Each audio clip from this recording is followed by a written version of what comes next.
Welcome dear students, कैसे हैं आप सब। उम्मीद है सब खैरियत से होंगे। आज की इस वीडियो में आपको MGT 501 के GDP का सोल्यूशन बताऊंगी। आज ही इसकी स्टार्टिंग डेट थी 31 मई ट्यूसडे 2022 और क्लोजिंग डेट जो है इसकी 6 जून है, मंडे को 2022 का इसकी क्लोजिंग डेट है। 5 मार्क्स हैं इसके। बहुत ही ज़्यादा इजी GDP है, थोड़ा सा टेक्निकल है, आपको समझने की ज़रूरत है बस। बाकी इंशाल्लाह जो है आप इजीली इसको अंडरस्टैंड करेंगे और खुद जो है अपने ऑन वर्ड्स में भी लिख सकते हैं और सोल्यूशन आइडिया भी मैं आपको बता दूंगी। वीडियो पर अगर आप मेरे चैनल पर न्यू है और अभी तक आपने मेरे चैनल को सब्सक्राइब नहीं किया तो काइंडली सब्सक्राइब भी कर दिया करें, ताकि आने वाली तमाम वीडियोस आप लोगों के लिए हेल्पिंग साबित हो सके। स्टूडेंट्स जो हैं वो वीडियो को देखते हैं लेकिन सब्सक्राइब नहीं करते, सो काइंडली सब्सक्राइब भी साथ में कर दिया करें। हमारी मेहनत का छोटा सा यही गिफ्ट होता है, सो काइंडली आप सब्सक्राइब लाजमन कर दिया करें साथ में। जीडीपी का जो क्वेश्चन है वो देखते हैं। क्वेश्चन में उन्होंने हमें फर्स्टली तो उन्होंने हमें कहा है कि जो रिसोर्स है मैनेजमेंट के ह्यूमन रिसोर्स वो आपको पता होनी चाहिए। जीडीपी का सोल्यूशन ये है या क्वेश्चन ये है कि डिपार्टमेंटल स्टोर था एक रहमान के नाम से, रहमान डिपार्टमेंटल स्टोर, जो कि 1980 में जो है इस्टेब्लिश हुआ।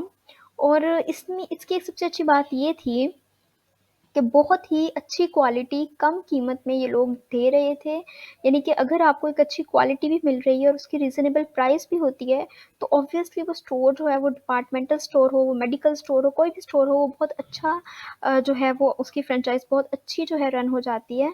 तो वो अपनी जो क्वालिटी है वो बहुत अच्छी रखते थे और जो प्रोडक्ट्स हैं उनकी बहुत ज़्यादा क्वालिटेबल होती थी और जो रेंज थी उनकी वो बहुत ज़्यादा कम थी। फिर क्या हुआ कि मिस्टर रिहान जो थे उन्होंने उस कंपनी को ज्वाइन किया as a manager, marketing manager 2018 में जो है उन्होंने ज्वाइन किया। और जुलाई 2020 में हुआ ये कि उन सोशल मीडिया पर एक वीडियो वायरल होती है जिसमें उनकी शेल्फ के ऊपर एक ऐसी बोतल पड़ी होती है जो कि हलाल नहीं होती, हराम होती है।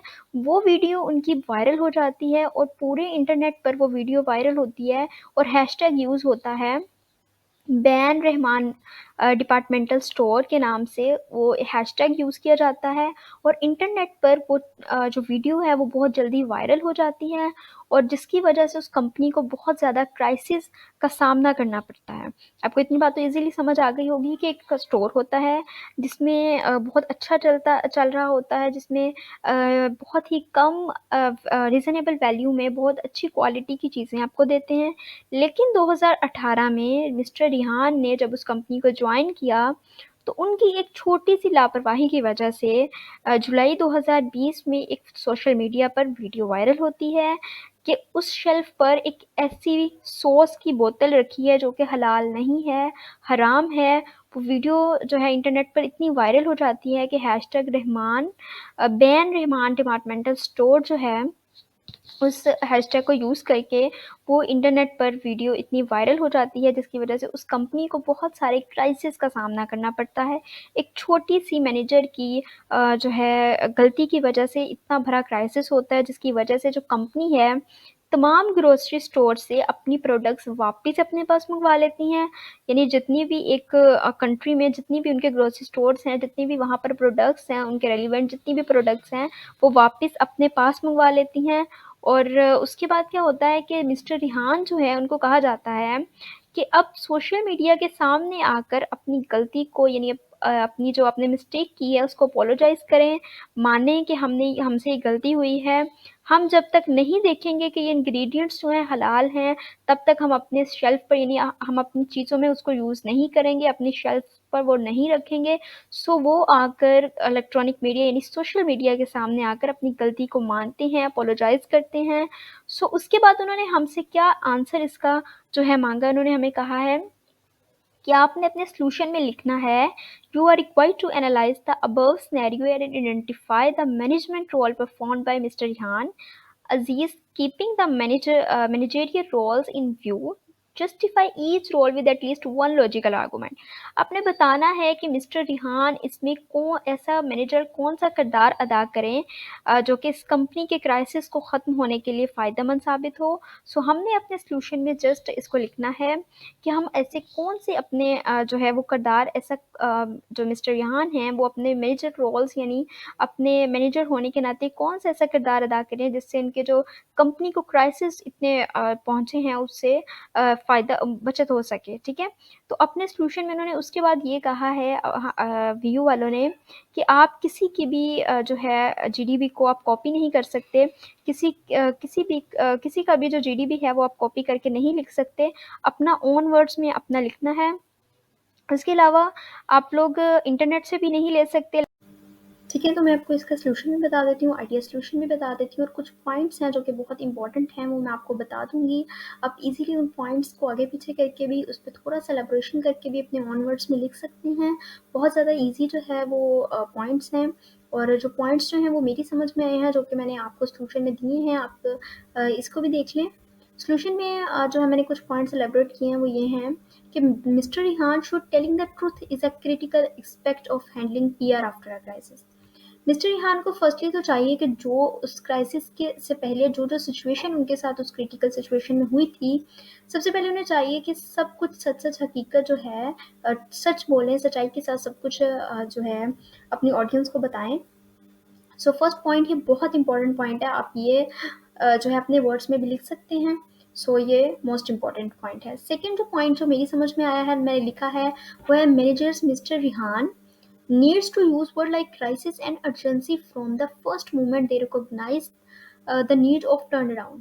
मिस्टर रिहान को क्राइसिस वाले जो अल्फाज हैं वो बताने चाहिए, उन्हें बताना चाहिए कि हमारी कंपनी किस मुश्किलात से गुजर रही है और इस कंपनी को दोबारा उस अरूज पर जाना है और किस तरह से वो टर्न अराउंड होकर उसी हमें कितनी ज़रूरत है हम खुद को जो है इस चीज़ से निकालें, इस क्राइसिस से निकालें और दोबारा हम उसी चीज़ में जाएँ।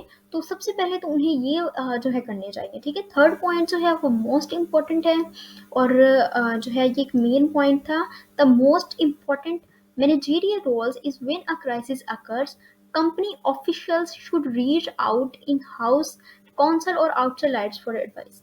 कोई भी मसला होता है किसी कंपनी को तो उसके मैनेजर को और उस कंपनी को ऑफिशियली चाहिए कि वो निकलें अपने जो है अपनी जितने भी वहाँ पर लॉयर्स हैं यानी वकीलों से मशवरा करें कि हम दोबारा किस तरह से, देखिए कोई भी एक चीज़ है जब तक आप किसी से मशवरा नहीं करते, जब तक किसी से आप डिस्कस नहीं करते, जब तक आप किसी भी बड़े ओहदे वाले पर्सन से आप बात नहीं करते, तब तक आपको उसका हल नहीं मिलता। सो आपको चाहिए कि आप सबसे एडवाइस लें, आप लॉयर से एडवाइस लें, आप अपने घरों से निकलें, सबको बताएं कि प्रॉब्लम क्या है, क्यों कंपनी के साथ ये हुआ है, हमारी हकीकत क्या थी, सच्चाई क्या थी, सब कुछ आपको जो है वो बताना चाहिए और मशवरा लेना चाहिए, ठीक है? फोर्थ पॉइंट जो था वो भी बहुत इंपॉर्टेंट है। Companies can take steps after a PR crisis to mitigate adverse impacts by admitting any mistakes and holding a press conference. Firstly जब कंपनी को किसी भी मुश्किलात का सामना करना पड़ता है और उनसे कोई गलती हो जाती है तो सबसे पहले उसको वो गलती एडमिट करनी चाहिए, अपोलोजाइज करना चाहिए।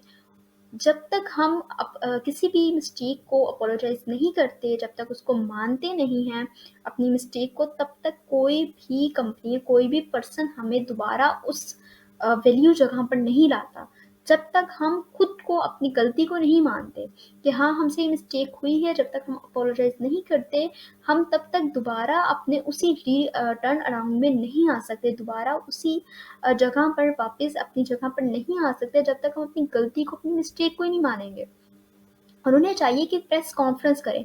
आपको पता है कोई भी चीज़ होती है, हम सोशल मीडिया से अपनी बात जो है वो कितना जो है for all over the world हम अपनी बात जो है पहुँचा सकते हैं just for social media. Social media का जो है आपको पता है सोशल मीडिया का कितना जो है अब रीच आउट हो गया है। तो हमें हर चीज़ अपनी सोशल मीडिया से पहुँचानी चाहिए।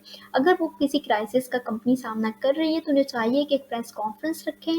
प्रेस कॉन्फ्रेंस के ज़रिए लोगों को, अपनी ऑडियंस को बताएं कि हम इस जो है मुश्किलात का सामना हो रहा है हमसे, तो हम अपनी गलती को माने और अपनी बात जो है ऑडियंस तक पहुंचाएं। उसके बाद जो नेक्स्ट पॉइंट जो था वो है कि ask the employees not to panic at the time of crisis, encourage them to face the tough time with courage, determination and smile. सबसे पहले तो आप अपने एम्प्लॉयज़ को बताएं, ये बहुत इंपॉर्टेंट टॉपिक है, आप ये लिख सकते हैं, ये पॉइंट आप नोट डाउन कर लीजिएगा, ये मोस्ट इम्पॉर्टेंट पॉइंट है। और आप ये पॉइंट जो है ऐड कर सकते हैं, थोड़ा सा बहुत चेंजिंग कर दीजिएगा, थोड़ा बहुत अपने ऑनवर्ड्स में लिख दीजिएगा कि सबसे पहले तो मैनेजर को भी चाहिए कि वो अपने एम्प्लॉयज़ को बताए कि इस मुश्किल वक्त में हमें पैनिक नहीं होना, हमें घबराना नहीं, हमें परेशान नहीं होना, हमें इंकरेज रहना है, हिम्मत और हौसले से काम रखना है। इस मुश्किल हालात में हमें अज़म से जो है इस मुश्किल हालात का सामना करना है और अपने चेहरे पर एक छोटी सी स्माइल रखनी है। ठीक है, ये बहुत इंपॉर्टेंट टॉपिक है। उसके बाद make them work as a single unit, it is the duty of the leader to provide a sense of direction to the employees. ये एक फ़र्ज़ बनता है किसी मैनेजर का, एक फ़र्ज़ बनता है उस लीडर का कि अपने एम्प्लॉयज़ को इसकी सही राइट डायरेक्शन दे। यहाँ पर आप थोड़ा सा ऐड अपने से कर सकते हैं कि मैनेजर का रोल है, कि उसकी ड्यूटी है कि वो लीडर होने के नाते अपने एम्प्लॉयज़ को इसकी परफेक्ट डायरेक्शन दे कि हमें इस मुश्किल वक्त में फर्स्टली तो हिम्मत से काम लेना है, हमें बिल्कुल परेशान नहीं होना और अपने चेहरे पर एक स्माइल रखनी है। जब तक एम्प्लॉयज़ अपने चेहरे पर स्माइल नहीं रखेंगे, हिम्मत से हौसले से काम नहीं लगेंगे, तो वो और लेट डाउन होते जाएंगे। किसी भी इंसान को भी जब तक वो खुद अपने आप को मोटिवेट नहीं करता, जब तक वो खुद अपने आप को दोबारा उस अरूज पर लाने के लिए मेंटली फिजिकली रेडी नहीं होता, तब तक कोई भी उसको जितना भी मोटिवेट कर ले वो नहीं हो सकता। जब तक वो खुद को खुद जो है मोटिवेट नहीं करता, खुद पे हिम्मत रख के, हौसला रख के, ताकत से, स्ट्रेंथ से उस चीज़ को मुकाबला नहीं करता, तब तक कोई भी उसको मोटिवेट कर ले वो नहीं उठ सकता। सो ये बहुत ज़्यादा मोस्ट इम्पॉर्टेंट टॉपिक है, बहुत इम्पॉर्टेंट पॉइंट है। अब इसको ज़रूर राइट डाउन कीजिएगा। लास्ट है, managers have to act as a figure said before of the formal authority and symbolic position representing their organizations। किसी भी कंपनी को अगर जो है उसको रिप्रेजेंट करता है तो वो मैनेजर रिप्रेजेंट कर रहा होता है। कोई भी कंपनी तब तक जो है एस्टेब्लिश नहीं हो सकती जब तक उसका मैनेजर अच्छा ना हो। जैसे कि आपको पता है इस कंपनी को क्राइसिस पहुंचे तो सारा ब्लेम किस पर आया, मिस्टर रिहान अजीज़ पर, जो मैनेजर थे वहाँ पर, और रोल भी उन्हीं का ही पूछा गया है कि उनका क्या मेन रोल है। सो मैनेजर जो होता है वो एक कंपनी का CEO ही समझिए आप, क्योंकि मैनेजेरियल रोल्स उन्होंने पूछे हैं। सो कंपनी को लेकर चलने वाला ही मैनेजर होता है। सो ये मेन पॉइंट था। उसके बाद कुछ पॉइंट्स जो हैं वो मैंने राइट डाउन किए हैं जो कि मुझे बहुत ज़्यादा इंपॉर्टेंट लगे।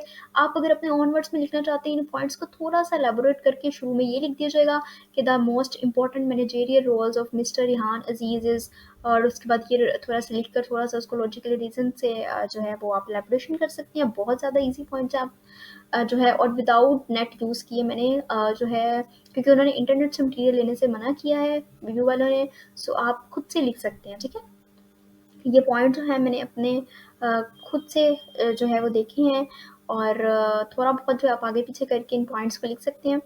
फर्स्ट तो ये है कि develop a plan before crisis happen. आप सबसे पहले जो है अपना कोई भी क्राइसिस आए हैं उस क्राइसिस के वाक़या होने से पहले आप बाद में आप अपना प्लान फ़ौरन से डेवलप कर लें। क्राइसिस के बाद फ़ौरन से अपना जो प्लान है वो फ़ौरन से डेवलप करें कि हमें नेक्स्ट आगे क्या करना है, किस तरह से अपने प्लान को लेकर चलना है। तो ये एक बहुत इंपॉर्टेंट पॉइंट था। सो मैंने इसलिए आपको ये पॉइंट यहाँ पर राइट डाउन कर दिया है। सेकंड है पुट टुगेदर अ टीम। जब तक हम अपने एम्प्लॉयज़ के साथ एक कोलैबोरेशन करके एक टीम नहीं बनाते, सब इकट्ठे होकर कुछ नहीं सोचते, तब तक कोई भी एक जो है एम्प्लॉय भी हमको लेट डाउन कर सकता है। सो सबसे पहले ये चीज़ है कि आप अपनी टीम के साथ जो है वो साथ उनके रहें, अपनी टीम को एक कोलैबोरेशन के साथ अपने साथ रखें। और थर्ड पॉइंट है embarrass leadership best practices. Leadership होने के नाते आपको बेहतर से बेहतर जो है उनको प्रैक्टिसेस होनी चाहिए। अपने एम्प्लॉयज़ को ट्रेन कीजिए। कितने अच्छे अच्छे पॉइंट्स हैं, आप इसको इजीली जो है एलाबोरेशन कर सकते हैं। उसके बाद है कम्युनिकेट विद योर ऑडियंस। जब तक हम अपनी ऑडियंस के साथ अपनी कम्युनिकेशन अच्छी नहीं रखेंगे, कोई भी चीज़ हमारे तब तक कोई भी चीज़ जो है हम दोबारा से अपने सवाल से अरूज तक नहीं जा सकते। जब तक ऑडियंस ही एक ऐसी चीज़ होती है जो हमसे चीज़ें परचेज करती है, बाय करती है, लेती है, सेल करती है, सब कुछ एक ऑडियंस के साथ हमें अपना कम्युनिकेशन जो है वो बेस्ट रखना चाहिए। और सोशल मीडिया एक ऐसी चीज़ है जिससे हम अपना कम्युनिकेशन जो है वो बेस्ट रख सकते हैं। सो ये इतना मेन पॉइंट है। आप ये ज़रूर लिखिएगा अपने जीडीपी में कि मैनेजर को चाहिए, मैनेजर का फर्स्ट रोल ये होना चाहिए कि वो अपने ऑडियंस के साथ अपना कम्युनिकेशन बेस्ट रखे। इस पर थोड़ा बहुत और 2-4 लाइन्स जो हम इजीली आप लिख सकते हैं, बल्कि बहुत लिख सकते हैं कि जो है अब जो है जो सोशल मीडिया का ज़माना चल रहा है, उसमें तो हम इज़िली अपनी जो आवाज़ है वो पूरी दुनिया में स्प्रेड कर सकते हैं। हम बता सकते हैं कि ये हमारे साथ क्राइसिस थी, अपनी ऑडियंस के साथ अपना कम्युनिकेट अच्छा रख सकते हैं, तो ये बहुत मेन पॉइंट है। उसके बाद है review and update your plan. जैसे भी कुछ भी हुआ है, आप अपना प्लान अपडेट करते रहें। अब अपने प्लान को जैसे ही अपडेट करते रहेंगे, उस पे रिव्यूज़ देते रहेंगे, तो एक बेस्ट चीज़ है कि आप अपने प्लान के साथ चल रहे होंगे, ठीक है? सो मैनेजर का ये भी एक बहुत इंपॉर्टेंट पॉइंट है। आप इन पॉइंट्स को अपनी ऑनवर्ड्स में एलेबोरेट कर सकती हैं। अगर आपको फिर भी थोड़ी बहुत समझ नहीं आई, तो गूगल पर आप जो है अगर और कुछ आपको पॉइंट्स चाहिए तो आप गूगल पर लिखिएगा what's the manager role when the company stuck in the financial crisis. Manager का क्या किरदार होगा अगर एक कंपनी जो है फाइनेंशियल क्राइसिस से स्टक हो गई है, तो तब जो है मैनेजर का क्या किरदार होगा। आपको बहुत सारी वेबसाइट्स मिल जाएंगी, बहुत सारे यहाँ पर जो है ब्लॉग्स वगैरह मिल जाएंगे, तो आप वहाँ से इजीली जो है कुछ भी मटेरियल्स वगैरह देख सकती हैं। लीजिएगा नहीं, अपने ऑनवर्ड्स में लिखिएगा, लेकिन वहाँ से बहुत सारा मटेरियल्स जो है वो आप देख सकते हैं, आपको समझ आ जाएगी। बहरहाल आई होप सो कि आपको इस वीडियो से काफ़ी ज़्यादा नॉलेज मिला होगा कि हमको क्या क्या इस जीडीपी में लिखना चाहिए, और बहुत सारे पॉइंट्स हैं वो मैं आपको जो है यहाँ पर दे दिए हैं। आप इन पॉइंट्स को भी थोड़ी बहुत चेंजिंग करके सबमिट करवा सकती हैं, और अगर आपको ये सॉल्यूशन चाहिए तो डिस्क्रिप्शन में मेरी ईमेल है, आप मुझे ईमेल कीजिए, मैं आपको इंशाल्लाह जो है ये सॉल्यूशन सेंड कर दूँगी। आप यहाँ से भी देखकर कुछ चेंजिंग वगैरह करके सबमिट करवा सकती हैं। अगर आपको इन पॉइंट्स में से कुछ जो है चेंजिंग वगैरह करवानी है, कुछ सबमिट यहाँ से अपने ऑनवर्ड्स में लिख कर करवाने, तो पॉइंट्स जो है वो बेस्ट पॉइंट्स हैं। आप इन पॉइंट्स को भी थोड़ा बहुत एलेबोरेशन करके थोड़ा बहुत बता दीजिएगा कि वो मैनेजर जो है मिस्टर रेहान अजीज़ वो ये कहते हैं। सो बहुत ज़्यादा जो है आपको यहाँ से भी हेल्प हो जाएगी। आई होप सो कि आपको इसकी समझ आई होगी। क्वेश्चन को समझ लेना ही जो सॉल्यूशन का आंसर होता है। अगर आप क्वेश्चन को अच्छे से समझ लेंगे कि क्वेश्चन में वो क्या कहना चाह रहे हैं, वो किस बारे में पूछ रहे हैं, तो अपने ऑनवर्ड्स में भी लिख सकते हैं।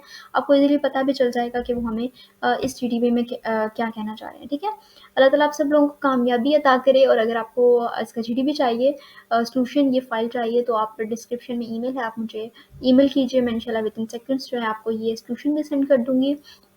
और अगर आपको कोई प्रॉब्लम हो रहा हो, आपको कोई पॉइंट्स की समझ नहीं आ रही, आपको कोई पॉइंट्स चाहिए, कुछ लिखने हैं, तो आप मुझे कमेंट्स में भी डिस्कस कर सकते हैं, मेरी ईमेल पे भी मुझसे डिस्कस कर सकते हैं, मुझसे पूछ सकते हैं। मैं इंशाल्लाह आपको और भी पॉइंट्स, अगर आप चाहते हैं कुछ डिफरेंट पॉइंट्स चाहिए, तो मैं इंशाल्लाह वो भी आपको सेंड कर दूँगी। बहुत सारा अपना ख्याल रखिएगा। अल्लाह ताला आप सब लोगों को कामयाबी अता करे। बहुत शुक्रिया। जज़ाकल्लाह। अल्लाह हाफ़िज़।